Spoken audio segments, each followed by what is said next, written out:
নমস্কার বন্ধুরা, আমার সাধারণ রান্না চ্যানেলে তোমাদের সবাইকে স্বাগত।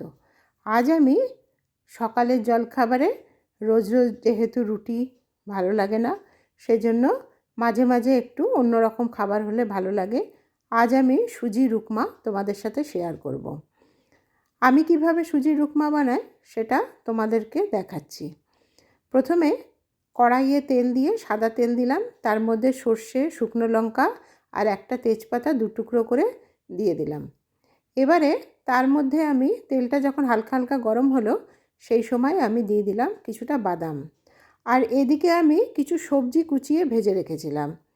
তার মধ্যে আমি প্রথমে তেলের মধ্যে দিয়েছিলাম কারি পাতা, আর বাকি তোমাদের ইচ্ছে অনুযায়ী সবজি তোমরা ওর মধ্যে ভেজে নিও। সবজির মধ্যে আমি দিয়েছি গাজর, ক্যাপসিকাম, আলু, পেঁয়াজ, রসুন আর কাঁচা লঙ্কা। এগুলো দিয়ে আমি ভেজেছি, তবে কারি পাতাটা অবশ্যই দিও। যদি সবজির মধ্যে না কারি পাতা দিতে চাও তাহলে কিন্তু এই যখন বাদাম ভাজলে সেই সময় কিন্তু কারি পাতাটা তোমরা ওর মধ্যে দিতেই পারো। এরপরে যখন সব লাল লাল করে বাদামটা ভাজা হয়ে গেছে, আমি যেহেতু সবজি আগে ভেজে রেখেছিলাম সেই জন্য এখন আর বেশিক্ষণ সময় লাগবে না। আমি এর মধ্যে দিয়ে দিলাম সুজি। সুজিটা কিন্তু একটু কম আঁচ করে করে বেশ লাল লাল করে ভাজতে হবে, কাঁচা থাকলে চলবে না। সুজিটা যখন লাল লাল হয়ে ভাজা হয়ে এলো সেই সময় আমি জল দেব। জলটা কিন্তু খুব আস্তে আস্তে সাইড থেকে দিচ্ছি দেখো, আর তার সাথে কিন্তু খুন্তিটা দিয়ে সমানে সুজিটাকে নাড়াতে হবে। যদি একসাথে জলটা ঢেলে দেওয়া হয় তাহলে কিন্তু সুজিটা অনেক সময় একসাথে জমে যায়, সেটা ভালো লাগে না।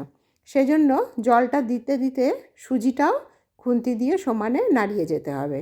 আর পুরো ব্যাপারটাই কিন্তু আমি একটু কম আঁচেই করছি। এরপরে ওপর থেকে আন্দাজ মতো নুন দিয়ে দিলাম, কারণ যখন সবজি ভেজেছিলাম তার মধ্যেও দেওয়া আছে, সেই জন্য বেশি দিলাম না, পরিমাণ মতোই দিতে হবে। আর দিয়ে দিলাম খুব সামান্য চিনি। চিনিটা টেস্টের ব্যালেন্সের জন্য দিলাম, কারণ এইটা সুজির উপমাটা সাধারণত ঝাল নোনতা টাইপেরই হয়, মিষ্টি হয় না। সেজন্য টেস্টের ব্যালেন্সের জন্য খুব সামান্য পরিমাণ দিলাম। এবারে সম্পূর্ণ জল যখন শুকিয়ে যাবে, বেশ একদম ভাজা ভাজা হয়ে যাবে, শুকনো শুকনো, তখন আমি গ্যাসের আঁচ বন্ধ করে দেবো। বন্ধুরা, তোমরা এইভাবে সুজির উপমা বানিয়ে দেখো, আশা করি তোমাদের ভালো লাগবে।